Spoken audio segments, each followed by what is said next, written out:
Hi friends, welcome to up and down Tamil. இன்றைக்கி நம்ம சேனலில் என்ன வீடியோ பார்க்க போகிறோம்னு பார்த்தீங்கன்னா, ஒரு சூப்பரான விடுகதை புதிர்கள் அப்படின்னு கூட சொல்லலாம்.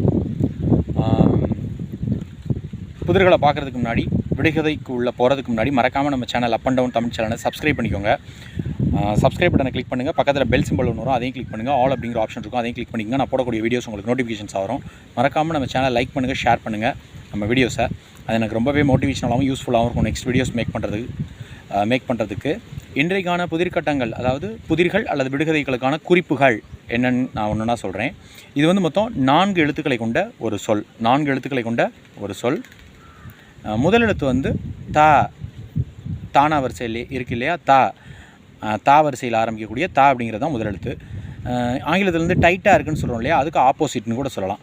ரொம்ப இறுக்கமாக இருக்குது அப்படின்னு சொல்கிறோம் இல்லையா, அதற்கான எதிர்ச்சொல் அப்படின்னு கூட சொல்லலாம். இதை கண்டுபிடிச்சிருப்பீங்கன்னு நினைக்கிறேன். கண்டுபிடிச்சிருந்தா இந்த வீடியோக்கிலே கமெண்ட் பாக்ஸ் இருக்கும், அதில் உங்கள் விடைகள் எழுதி அனுப்புங்க. நன்றி, வணக்கம். தேங்க்ஸ் ஃபார் வாட்சிங்.